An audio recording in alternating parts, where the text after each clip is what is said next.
guarding an abandoned police station alone at midnight until everything turned into a living nightmare. The film opens with the arrival of a female police officer named Lauren, who has just arrived at an old police station to begin her very first assignment as a rookie officer. That night, Lauren is required to spend her first shift alone in a building that is scheduled to be permanently shut down in the near future. After taking only a few steps inside the building, Lauren is already confused by the behavior of her superior, Sergeant Cohen, who seems slightly strange from the very beginning of their meeting. After introducing himself, Cohen explains that all emergency 911 calls have been redirected to the new central police station, meaning Lauren should be able to work calmly since she is not expected to receive any calls during her night shift. Cohen then takes Lauren on a brief tour, showing her every room in the old station before firmly warning her never to enter the back area of the building. My order said to report. I said turn around! I'm Sergeant Cohen. Officer Lauren.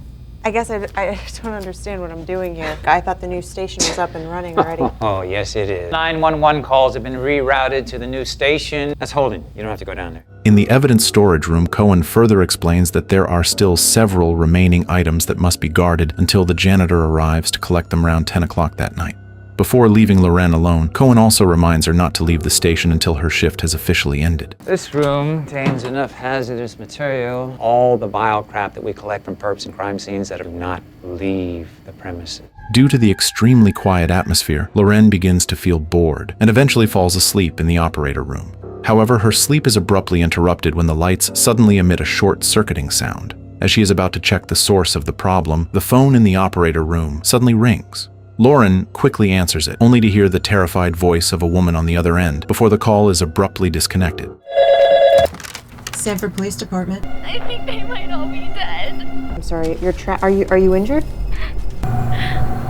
Help me. Give me your address and I'll dispatch a unit to your location. Oh shit.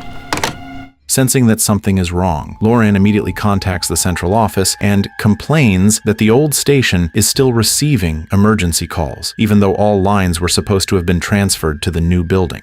From that moment on, a series of strange events begins to unfold. While eating dinner, Lauren discovers a long strand of hair in her food. Not long after that, she hears a knock at the door, but when she checks, there is no one outside. Just as she is about to return inside, Lauren is startled once again by the sudden appearance of a homeless man who is already inside the building. She tries to drive him out, but the man completely ignores her warnings and even behaves indecently by relieving himself right in front of her. Forced to act, Lauren forces him out of the station. Sir, if you don't leave the station now, I'm gonna be forced to tase. Sir. Move.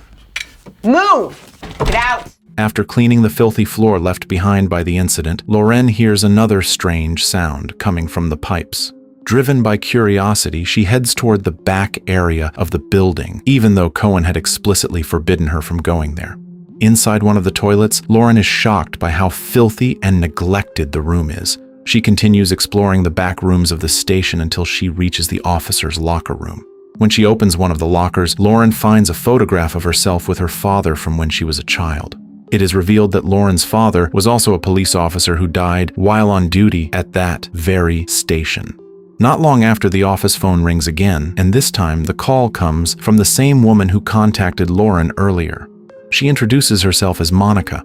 Acting quickly, Lauren asks for any information that could help the police track her location. Monica says she is at a farm, but when Lauren tries to get more specific details, the line suddenly disconnects. Sanford Police Department. Tell me quickly, is there anything around you that you could help me locate? What's your name? Monica. Monica. Where are you? I don't know. I was brought to a ranch.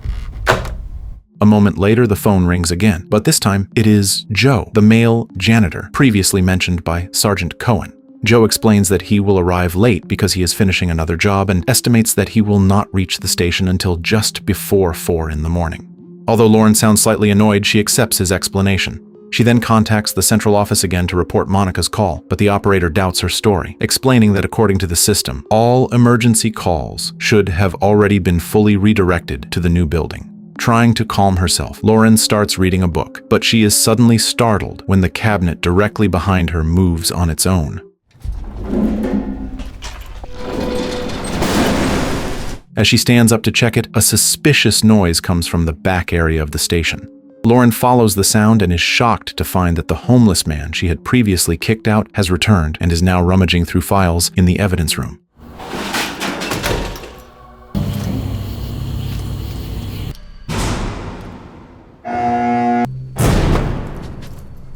To prevent further trouble, Lauren is forced to handcuff the man and lock him inside a room. However, the strange events do not stop there. As Lauren is about to leave the room where the man is detained, the door suddenly shuts by itself and all the lights in the area go out. Using her flashlight, Lauren tries to get out only to realize that the door is locked from the outside. In her panic, a terrifying figure suddenly peers in through the doorway, causing Lauren to accidentally drop her flashlight. In the darkness, Lauren briefly assumes that the homeless man took it, but she soon realizes she is wrong because there is another presence inside the room with them. Fear overwhelms her until the situation mysteriously returns to normal, the lights turn back on, and the door opens by itself, as if nothing ever happened. Get in.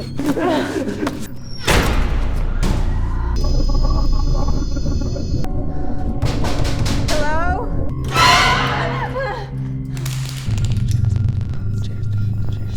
Who's in here?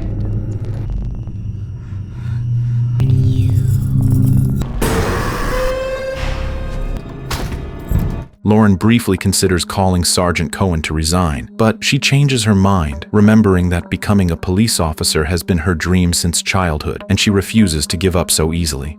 When Lauren looks up at the ceiling, she notices strange writing that reads SOW. Convinced that someone has broken into the station, Lauren immediately locks all the doors to protect herself.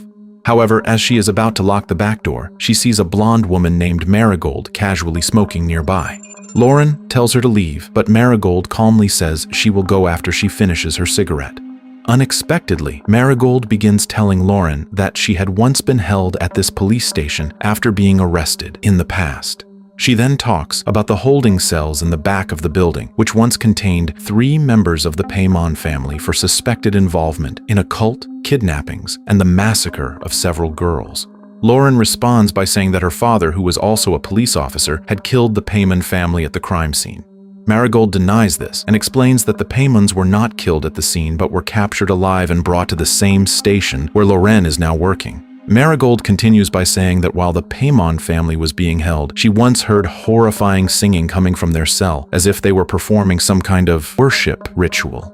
After the singing stopped, Marigold, driven by curiosity, looked inside the cell and discovered that all 3 family members had died together. Even stranger, the next day, the police were shocked to find the cell completely empty, with no bodies inside. After finishing her story, Marigold leaves Lauren behind. Ma'am, can I help you with something? No, I'm all right. Do you mind if I finish my cigarette? All right, just... You're new, right? I was here, you know. Well, they brought them in that night. 3 of them. I think they were called the Paymon. Kidnapped and slaughtered those poor girls. They kept me up all night. Eerie song. The bastards hung themselves with their own bedsheet. And the bodies were gone. As Lauren heads back toward the operator room, she freezes when she notices a room where the television suddenly turns on by itself. On the screen, Lauren sees old footage showing the 3 Paymon family members being interrogated. From the interrogation footage displayed on the television screen, Lauren concludes that the 3 members of the Paymon family were indeed followers of a cult. I'm not ashamed of what I do. Devil's just another bitch of the Lord. That's been around long before that clip-wing cocksucker got down there. I once stabbed a girl who sounded like a pig. Before she can fully process what she has just seen, the atmosphere in the room suddenly shifts when a chair moves on its own and slides toward her, as if an invisible force is attacking. Panicking, Lauren backs away, and immediately afterward the phone rings again. Just like before, the call is from Monica. Her voice sounds increasingly unstable as she says that the girls have been killed and that she can still hear people singing. When Lauren asks whether she heard the name John Michael Paymon, Monica confirms it without hesitation. However, before Lauren can press further, the call abruptly disconnects once again. Sensing that the situation is escalating, Lauren contacts the central office to report the call. This time, the operator provides her with a case code and instructs her to look up information related to Monica through the police database. While attempting to calm herself and checking another room, Lauren notices something unsettling. A row of chairs, neatly stacked in an unnaturally perfect arrangement, as if someone deliberately organized them. Assuming that a colleague might be playing a prank to test her as a rookie officer, Lauren angrily knocks the chairs over. Soon after, there is another knock at the door. This time, a police officer named Price arrives. At first, Lauren assumes that Price is part of the same attempt to frighten her, but he denies it and explains that he simply stopped by to check on her.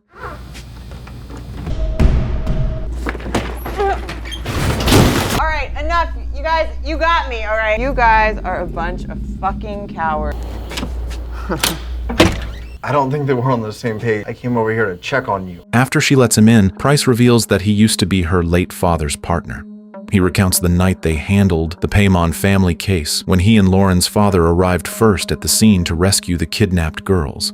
According to Price, they were close to saving the victims, but the situation spiraled out of control and Lauren's father was killed at the scene along with several other officers. After finishing his story, Price says goodbye and leaves the station. However, only moments later, Lauren is horrified to realize that Price's head appears to have a hole in it, revealing the terrifying truth that he is no longer alive. Shortly afterward, Lauren hears faint singing echoing throughout the building. As she searches for the source of the sound, she does not notice a mysterious woman is silently following her from behind.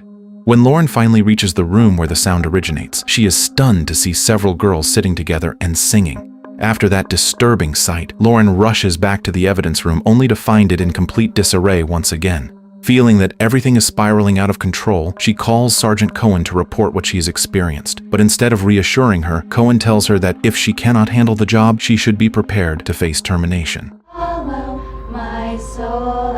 I am safe and you will bring. On the last day of my master, I am safe.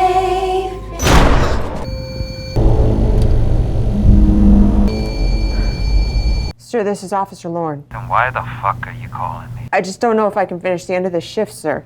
Of your resignation? Not long after that conversation, Lauren contacts Joe and asks him to come to the station as soon as possible to collect the remaining evidence items. Although she thanks Joe, Lauren decides to ignore Cohen's warning and prepares to leave the old station. Before she can get far, the phone rings yet again, and Monica calls once more. This time, Monica claims that she has managed to escape from the people who captured her and provides her location. Upon hearing this, Loren immediately contacts the police department and gives them Monica's case code so that assistance can be dispatched. To her shock, the operator informs her that Monica actually died a year ago. Loren refuses to believe it, as she has just spoken to Monica on the phone. The operator then adds that Monica was the final victim in the series of murders committed by the Paymon family. He also explains that all the strange incidents Loren has experienced, from flickering lights to missing evidence, are the main reasons why the old police station was ultimately scheduled for closure. Hello. I escaped. You escaped? Okay, just hang tight, okay? This is good. This is good. What's around you? Colorado Road. I'm gonna die. I know it. Yeah, this is Officer Lauren. Please reference John Victor Ida 1. I was just speaking to her. We spoke earlier regarding Monica Young. No, she's been dead for a year. Just as the operator is about to continue, Loren sees a photograph floating in front of the doorway. When she looks closely, she realizes the image shows her father's lifeless body.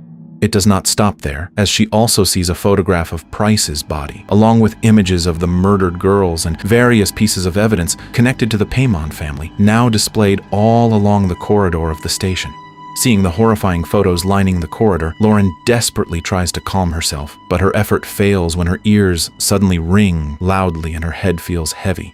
In the middle of that state, a call from her mother briefly pulls her out of panic. But before she can fully recover, Lauren notices a mysterious woman standing at the far end of the hallway. Without thinking twice, Lauren chases after her, only to be ambushed and lose consciousness. Lauren later wakes up inside an interrogation room face to face with the mysterious woman who begins talking about John Michael Paymon and reveals that she is a follower of the cult created by the Paymon family. Not long after making that confession, the woman ends her own life right in front of Lauren, leaving her deeply traumatized and mentally shaken. Before Lauren can even process what just happened, the phone rings again, and this time, Monica calls once more. When Lauren tells Monica that she has officially been declared dead, Monica simply laughs, seemingly satisfied that she has succeeded in terrifying Lauren. Shortly after that, the operator desk begins shaking violently, and Lauren realizes there is a horrifying presence hiding beneath it. Panicking, Lauren rushes to hide between the filing cabinets, holding her breath as the creature approaches until the figure suddenly vanishes without a trace.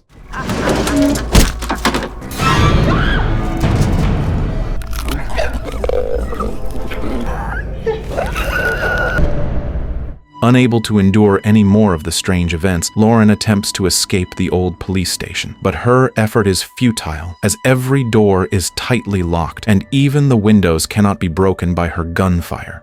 In utter desperation, Lauren receives another call, and this time it is the voice of her deceased father. As if aware of the tragic fate awaiting her, her father tells Lauren to remain on duty at the station and even orders her to kill the homeless man she had previously locked up. Not long after the call ends, the homeless man suddenly appears walking behind Lauren. Confused about how he managed to escape the locked room, Lauren instinctively follows him and orders him to kneel. But just as Lauren is about to handcuff him, the man's face turns grotesque before he vanishes into thin air. When Lauren returns to the room where she had detained him, she is horrified to discover that the man has taken his own life there.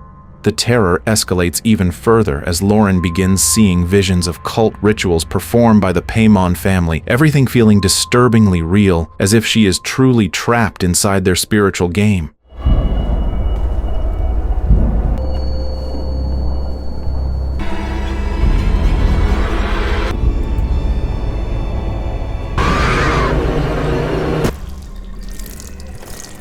Soon after, her late father calls again and instructs Lauren to stop anyone who comes to the station. Moments later, Lauren hears noises at the entrance and sees 3 masked men breaking into the building. Believing they are followers of the Paymon cult, Lauren acts without hesitation and shoots them one by one. Daddy? You have to stop them.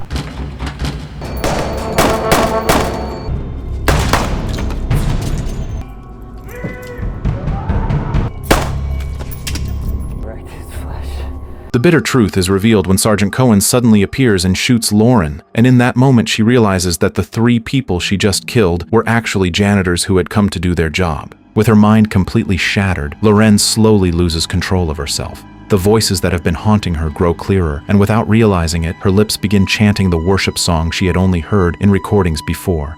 In front of her, the 3 Paymon family members appear, not as humans, but as spirits that never truly left the police station, as if cursing the place itself. At that moment, Lauren finally understands that every terrifying event of the night was merely part of their game. The spirits of the Paymon family have successfully invaded her mind, twisting reality, manipulating her fear, and slowly drawing her into the cult they left behind. Tragically, the night that was supposed to mark the beginning of Lauren's career as a police officer instead becomes the end of everything. Her first shift also becomes her last. The dream she had held onto since childhood to serve as a police officer lasts only a few short hours before finally disappearing as her sanity is gradually stripped away by the Paymon spirits who toyed with her mind, and the story comes to an end.